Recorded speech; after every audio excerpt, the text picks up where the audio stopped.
I felt like we were these weird little cute, charming rock stars during the pandemic because people were so charmed by our story. Whether or not that meant we could either activate them to help, give us money, spread the word, help drive stuff around. It was effective and it was basically a movement. Hi, I'm Kristina Wong, and you are entering a world gone good.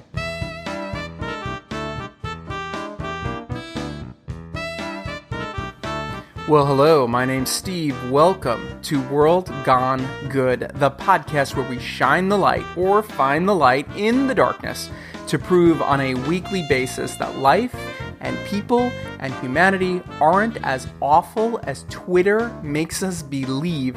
Speaking of Twitter, are you following us there? You should be. We are at World Gone Good 1. That is World Gone Good with the number 1 at the end.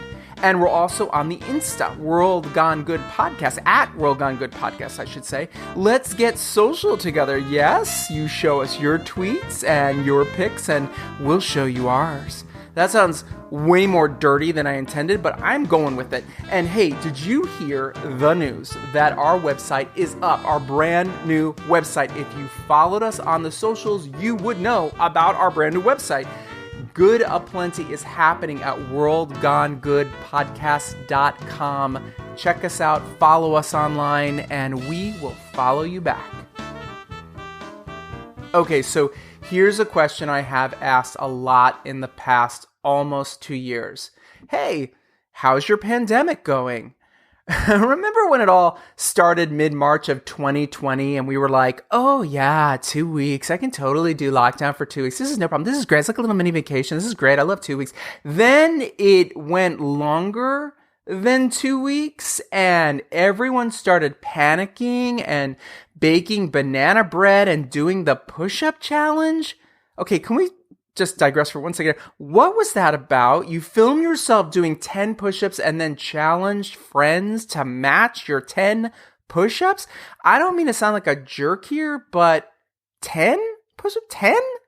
Is that technically even a challenge? I mean, like 50 push-ups or even 25. That sounds like a challenge, but 10? I don't know. I didn't see that so challenging. Now, baking decent banana bread, that is a challenge. And FYI, I make a lemon loaf that can kick your banana bread's ass.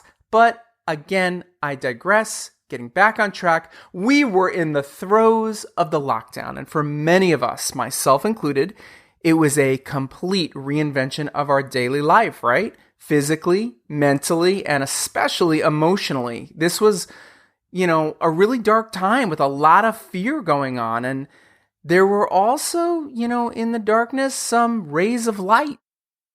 And one of those rays of light came in the form of my guest today. Kristina Wong is a performer, a writer, a teacher, a politician. She's an actual politician. She won a seat and holds a seat on her neighborhood council.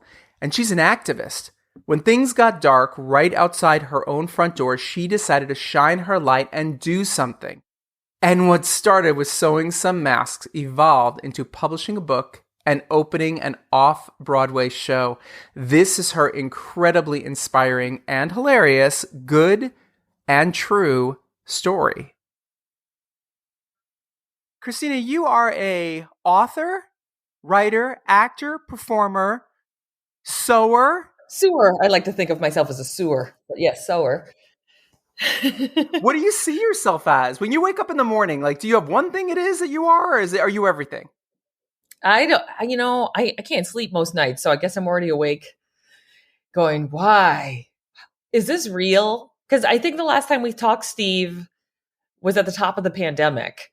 Yeah. And like I've had this whole life overhaul where now I'm off Broadway talking about my pandemic experience and have a book that came out in the pandemic. All this stuff has happened. And I'm like, what? What the hell? I know you made art out of tragedy. Yeah. And I mean, I wish that we didn't have to go through that. But we did. And I just ran with it the way I knew how, which was to flail my arms around and try to take the conch shell like it was Lord of the Flies, and try to be a leader in the situation, even though I didn't know what the hell I was doing. And one thing just kept going and another thing. And suddenly I was running a national mutual aid organization powered by aunties. Yeah, take us back to that. So let's go back to a year ago. You're like most of us, laying in bed, going, "Why am I alive?" Yeah. No, so basically, and I can tell the story quickly because I tell it every night off Broadway. But March 12th, 2020, I was set to tour. I was on my first show of my tour of Kristina Wong for public office. I ran for public office in Koreatown in 2019, and I won. And I created this whole rally show that was going to premiere at that was going to play all before the presidential election, November 2020. It was going to be this live rally that you'd watch in a theater. And as a reference point, you'd be watching all the Trump rallies and whatever rallies that were leading up to it, right? And suddenly we were all deemed, at least we artists were deemed non-essential. And tours canceled.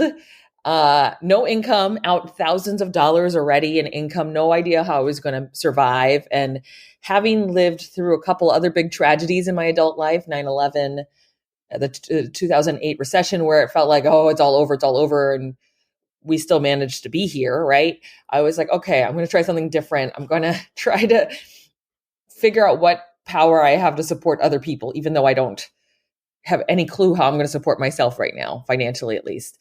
And it started with me talking to some of my unhoused neighbors and getting them some supplies they needed, and finding out they really don't as much need food and some of the things that they tend to get as much as keeping clean.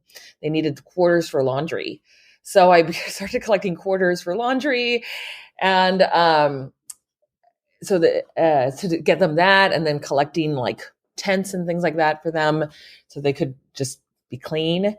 And then I lobbied my neighborhood, no, not my neighborhood council. I'm on the neighborhood council, the city council office, to get us porta potties for them, because it was like, it felt very obvious to me, if unhoused people in a pandemic cannot wash themselves or use a restroom because they can't go to the library or something, use those facilities, we're all going to get sick faster. So I was wowed I did that. And then 7 days later, I see this article saying that masks are needed in the pandemic, and that aunties are being asked to sew masks. They were not necessarily aunties, but who tends to sew, or tends to be cisgender women who do a lot of sewing. And I sew my sets and props for my shows, and started to sew masks, and somehow made a very naive offer to the entire internet that I could send you a mask if you needed one. And that ballooned in front of me. And so 4 days later, on March 24th, 2020, I started the Auntie Sewing Squad on Facebook, which was just going to be an informal sewing group that was supposed to just be for like 3 weeks. It's going to be a stopgap until the government stepped in to help us. Spoiler alert, that never happened. And for 17 months, we blew up into this national mutual aid collective where we were doing relief vehicles to the Navajo Nation. We were doing coat drives to Standing Rock. One of our aunties helped purchase a used ambulance for Standing Rock. We sent hundreds of thousands of dollars in medical equipment and hygiene supplies. We didn't necessarily buy it, but we helped source it and reroute it to farm workers and Indigenous communities. We retired from sewing on April 15th, which was just a few months ago. But we still are getting supplies to Indigenous communities. We've really developed some amazing partnerships. And I have had a real close bird's eye view of how broken this fucking system is, and how hard it is to get things to places even before a pandemic. I'm now made aware of all these conditions in really rural areas, like parts of the Navajo Nation, like reservations, like farm working communities. And a lot of what our group did was try to fill in those gaps and get them the stuff they needed. How was it for you to move from being artist to activist? Because so much of your art is centered in activism. Like I think as artists, we sometimes go around saying crazy shit like, oh, this is my life. I would die if I couldn't make art. Right. But I don't have no idea what it's like to be a first responder. Right. And this is maybe the closest I've experienced to it, to like have nurses messaging me saying, I'm afraid to go to work because they don't have enough masks at work. They're telling us to tie bandanas around our faces. Like, how do you say no to that? How do you just go, I'm sorry, I have to self-care right now? So that was sort of a very weird thing to experience. But I feel like as artists, at least for me as a working artist, um, the skills that I have in grant writing or marketing or like trying to get a message across to people very quickly to either get donations or butts in the seats or people to get active, it felt like I was running a theater company, except it wasn't actors, it was aunties, and it wasn't plays we were creating. It was this mask making, right? Like it was like this very strange, it was a different kind of production. It was a production line. You know what I'm saying? So I feel like, and when I looked around at who the aunties had stepped up to really do a lot of leadership, they had never worked like in garments before or relief aid, but we figured out how to do it. And a lot of it was because we just know how to talk to people. We know how to communicate urgency.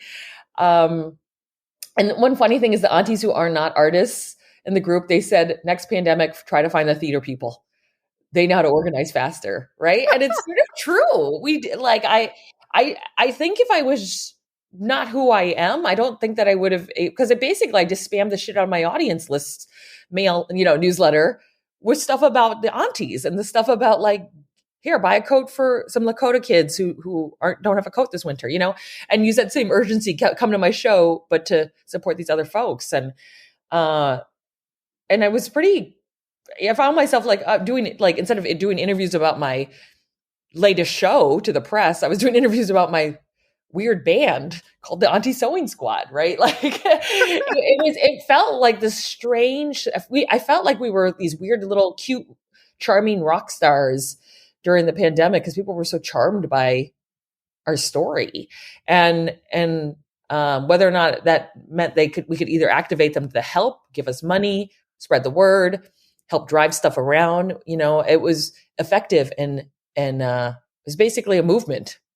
We sometimes joke it was a cult, but it was it was a terrifying time. We're still in this time, right? But it was also this moment where I got to witness generosity like I've never seen it before. And I still have no idea what a lot of the aunties do in their lives outside of sewing masks. Like, don't know how they make money. I don't know, but I know that I love them because they were willing to give so generously. They were willing to risk their life and go to the post office, which felt like so terrifying at the top of the pandemic when we weren't clear, exactly how do you contract this mysterious virus. What's so interesting to me is that so many times in the world and in our lives, it's just everybody wants to do something. Everybody wants to make the change. And sometimes it just takes one person, because I remember when you asked for quarters and I remember contacting you going, what do you need? You're like, quarters. I'm like, okay, how do I get you quarters? And you're like, Venmo me. And I'm like, okay, here's some money to Venmo. And then you turn that into quarters and you put up pictures about it. And it was such a simple thing. But again, people look for the people who are running toward, the chaos as the leaders. Do you see yourself as a leader? I do now. That was what was funny is like, I make this one little naive offer in the first 10 days from the first moment I sewed the mask, 10 days later, it was like a whole empire erected. It was like people like, talk to Kristina, talk to Kristina, talk to Kristina. Like, and I'm just like, is this what this is in chaos? You just become the one person that's like, oh, I think I know what to do. And I was like, what? Like people were talking to me, like asking for like medical advice, like, do I wear my mask this way, that way? Do I look at this? Kristina, can you talk to my friend who works at this clothing company? She is this, and it was like, I was on the phone 14 hours a day. Like, I feel like I was steering a ship that I'd never, with no driver's license, you know what I'm saying? Like it was so crazy. But yeah, I do. I'm an elected leader, and I feel like I got more done in terms of leadership and making change for communities with the Auntie Sewing Squad than a neighborhood council. A neighborhood council is just like bureaucracy where you're sitting and trying to reach quorum and then a majority vote for a vote that is largely about advising a vote that someone who has power will eventually make, right? Like it's so long and convoluted.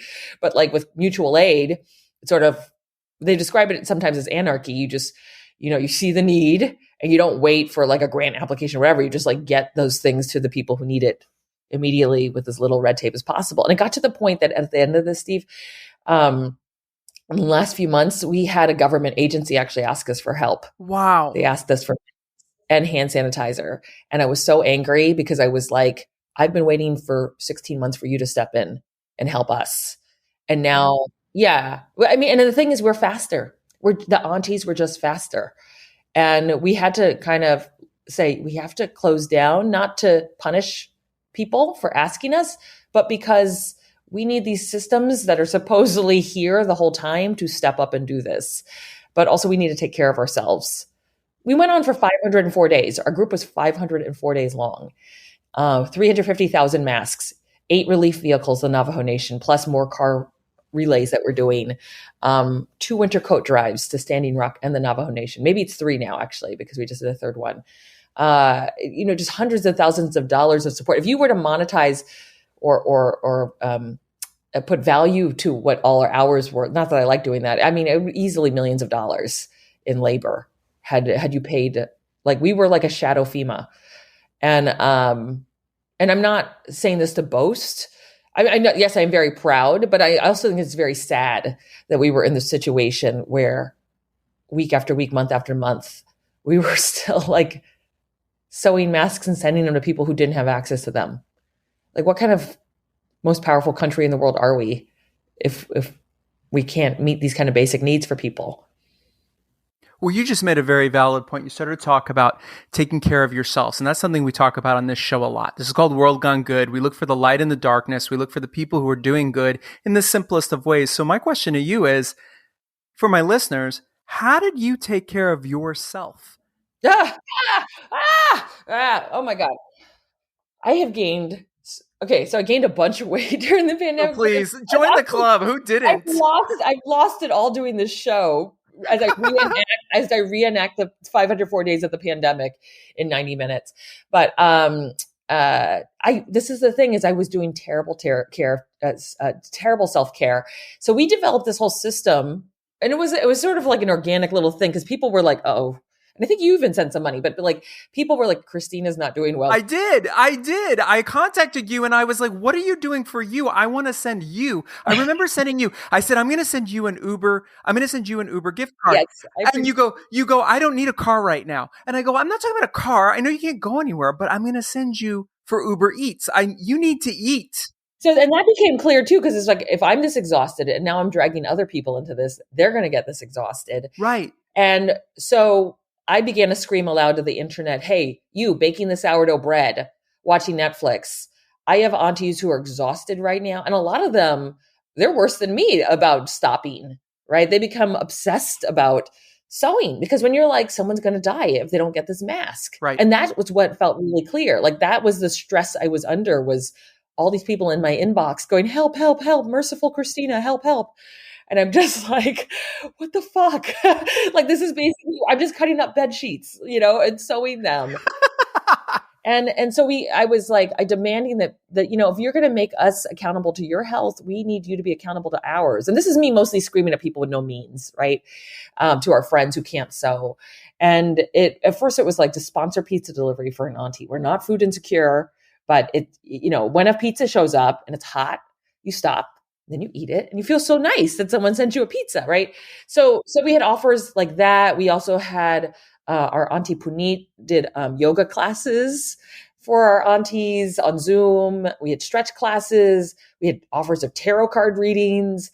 We had people just send postcards to one of the grandmas, Mrs. Wan, in her group. She she couldn't go visit her sister in Michigan. So her daughter, Sunny, asked that we all send postcards to her. And so the system sort of like flipped from like weekly food delivery to, like once it became clear, like to others, like we'd rather you direct your actual cash towards some of the communities that we're helping.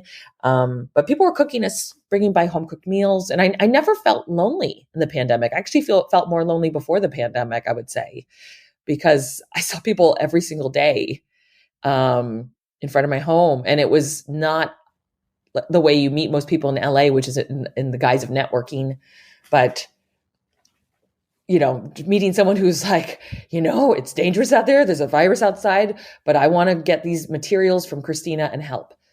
Right. So that to me was one of the bright spots of a truly shitty time, was witnessing how many people actually do care and are willing to sacrifice in support of people they've never met before. And I hope that people who didn't do anything feel inspired by that and think about this the next time this happens. And unfortunately, I do think there will be a next time. I'm not making an excuse for myself. I am saying this. My husband is a nurse and he works at a clinic.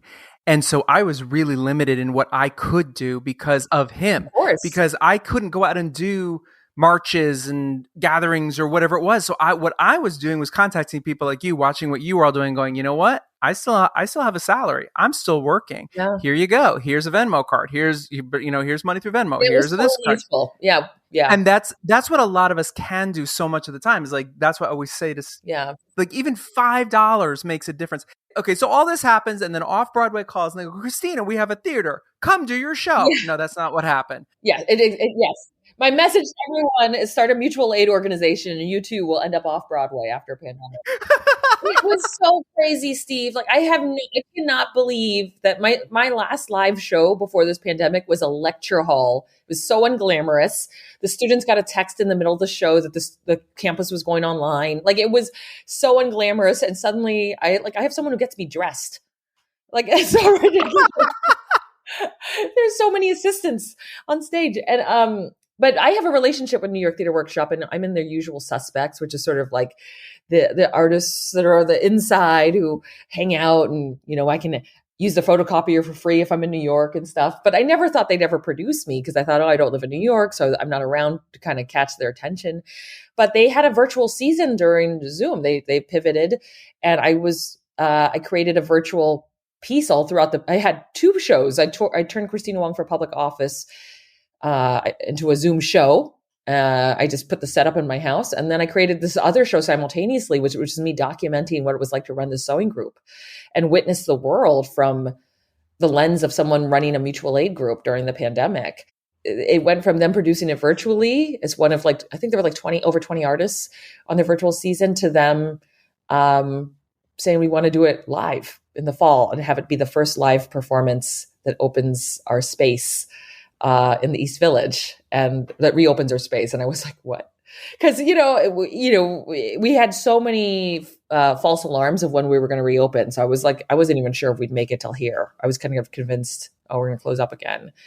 But here I am. Did you do a pitch to them? Did you have to give them a full script? Did they just say, Kristina, you have a story? No. Well, so in May was when I did the virtual show. So there was a script for the virtual show, but I spent basically the months from June till 2 weeks before we were open, figuring out how to write the script or tell the story on a live stage for a live audience. And Zoom is interesting.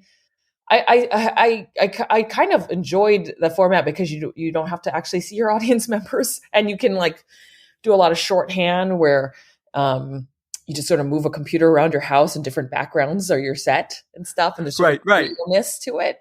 But yeah, they developed it, and I went to Dartmouth. They have this residency where playwrights develop work, and so it was a smaller residency than they normally have. They normally host more playwrights, but because of COVID, there weren't as many of us, and I had a week to kind of work on it. And I still had one large act 1, which was already an hour long. I had so much writing to kind of cut through, but I worked with Che Yu, who's my director, and he was really good about kind of helping guide where it should go and figuring out what precious babies to kill off. And yeah, I mean, this is very abnormal kind of schedule for playwrights. Usually playwrights usually have a play done. But, I was jokingly pitching this at the top of the pandemic. I remember posting this photo and I tagged all my presenter friends because I really thought civilization was ending. I wouldn't have done this had I not thought we were all going to die. That was the urgency I was acting under. And that's why I dropped everything and threw myself into this. But I tagged all these presenters in a post saying, "Hey, theater presenters, when we reopen, I have the show called Kristina Wong Sweatshop," and it was a very sarcastic, cynical take on what I was going through. But I didn't actually think anyone would take me up on it. And, anyway, so it's happened. And where's the show? It's at the New York Theater Workshop space on East 4th, 79 East 4th Street in the East Village. And how many days a week are you playing? 8 shows a week. Today's my day off. It's Monday today. And it is exhausting. I did 4 shows over the weekend. I am the only cast member. Right. It is so hard. I thought my throat was going to split in half, but I was like, just keep saying a line. Yeah, I had Wendy Worthington on here. She toured in Wicked. She played Madame Horrible in Wicked. And I asked her that question because she did 8 or 10, whatever it is, a weekend.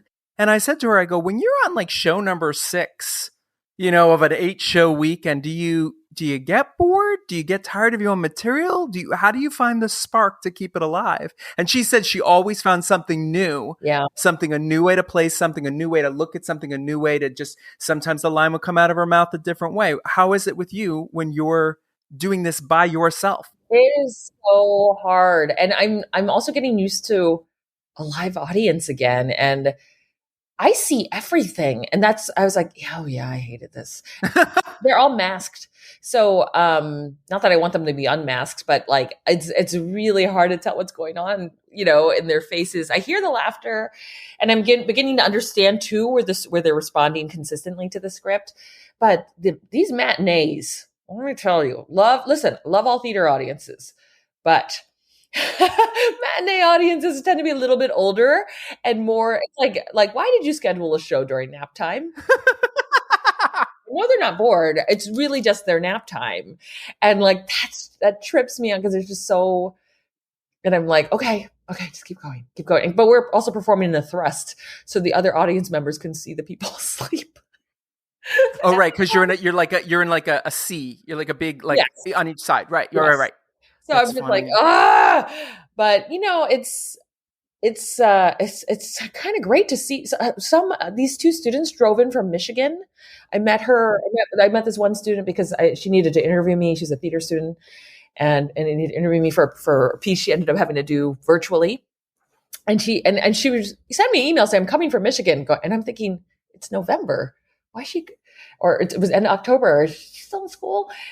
They drove 10 hours there and 10 hours back to come see the show. Wow. And I'm getting to meet aunties. Aunties are flying in to see it. So it's really, it feels really incredible. And I look at the piece and I'm so proud of how it came together and how this group is going to be, our story will be told and celebrated. Because I do remember at the top of this pandemic going, oh my God, I'm making all these women of color do invisible labor. We're just a sweatshop. I mean, that's where the joke "Sweatshop Overlord" comes from. Is I looked at my first volunteers and they were all Asian women, and I went, "Oh my God, what is this? What have I done?" Right? We were trying to get away from putting ourselves in this position, and I just remember thinking, I hope that we are remembered as more than the face of the virus or the face of the people who were hate crimed, but people who also stepped up. And especially when I look at how many women were in the group who stepped up, I really want history to remember that. And I feel like I got my wish, at least in that case. I didn't get my wish in terms of I don't want people to die, or I don't want our country to be more divided because of this.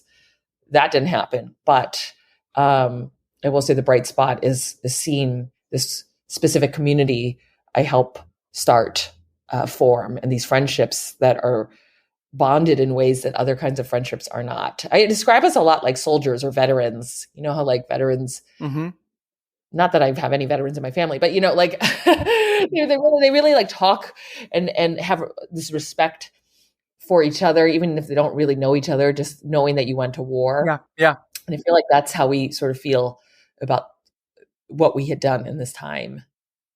Well, not that you asked or you care, but I am so proud of you. I've been proud of you for a long time. I feel it. Thank you, Steve.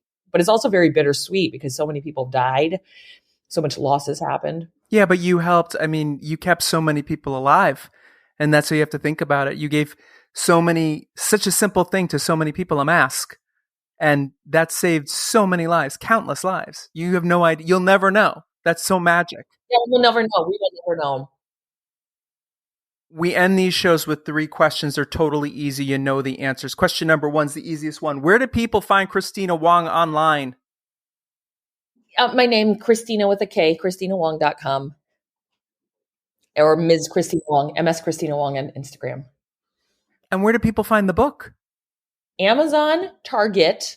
And then I was just walking by a local bookstore in Nolita, and it was in the window. I was like so psyched about that. So you just look up the Auntie Sewing Squad book and you'll find it.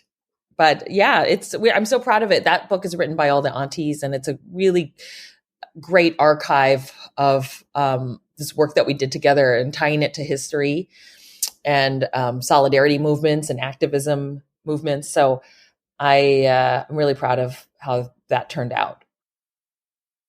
We have 2 final questions. I can go back to anything we've talked about or anything you want to say. Question number 1, Kristina, who inspires you?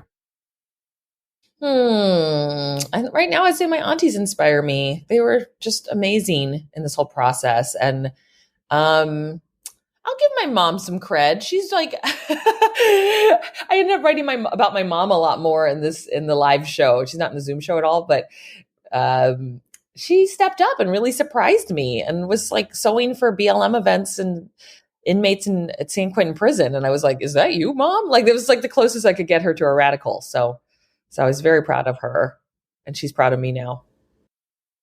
And the final question can go back to anything we talk about or anything you want to say. It's really simple. It's how we end the show.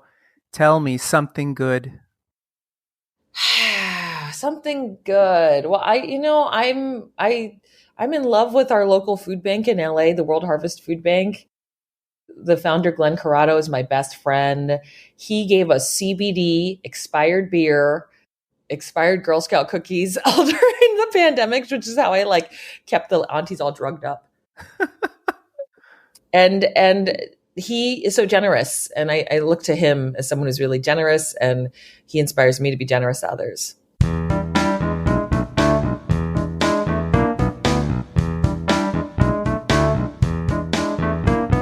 Thank you, Kristina, for sharing your good. Get her book, see her show, and decide what squad you're going to create and run with to make some good yourself. Next time on World Gone Good. Once in a while, you get shown the light in the strangest of places if you look at it right. During December, Elvis always did Christmas songs. He picked me up, put me on his knee, and sang Blue Christmas. The magic of the season isn't in a trend-savvy ornament or perfectly trimmed tree. It's elusive and hard to define, but it is magic, and it is real. You get 2 holidays, 2 holly jolly days. You get to have them both, you lucky boy. Christmas and Hanukkah, Baruch Atah and Palala. You'll wind up with twice as many toys. Light your menorah and shake your jingle bells. It's time for our 2nd annual Holidays Gone Good episode.